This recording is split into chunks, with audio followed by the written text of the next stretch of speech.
I started Randy B, formerly known as Beatnik24, when I was looking on Facebook, and this was around the time where there were a lot of police shootings of African American men where they were dying. There was it's kind of the Colin Kaepernick controversy started, and my friends, whom most of us graduated from historically black colleges and universities, are very involved and certainly have strong opinions, were not commenting. They were not saying anything about what was going on, which is unlike them, except for when we were at parties and dinners and on the phone.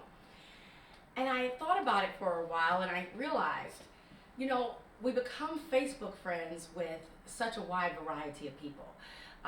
Parents that our kids go to school with, our mailman, the person who babysits for us, co-workers. And I realized that people weren't saying anything about what they were concerned about because we were scared about how we would be seen. As black people, anytime we show a passion or black love or concern about what's happening in our community, suddenly we are deemed as radical or dangerous. And so I believe that we keep it very much undercover.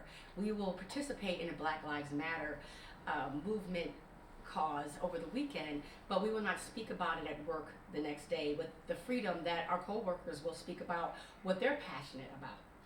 And so I wanted to create a space where, one, we could speak about our thoughts freely and not speak about our thoughts the way we've been trained or sanctioned to do so, because most of our periodicals and television shows and everything are ultimately owned and operated by white males.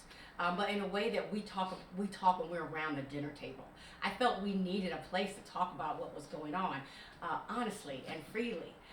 Secondly, as I looked, the more and more I saw how we were represented as black people in TV, magazines, movies, etc., it didn't show us fully at all. It just showed a very small piece of who we were. So I wanted a place that we could celebrate who we are as black people. So I was determined to create a community where we talked about real issues respectfully and learned from one another, not where we talked about the latest thing Rihanna had on, although that's interesting too, but we talked about why Rihanna may not get the airplay as Taylor Swift, or it has to be shown in a different light.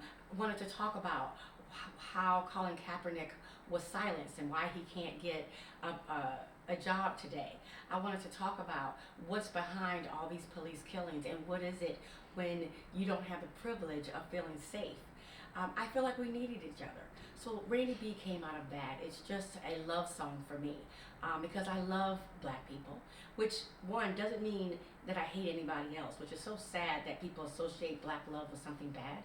I love black people, and I felt like we needed this community.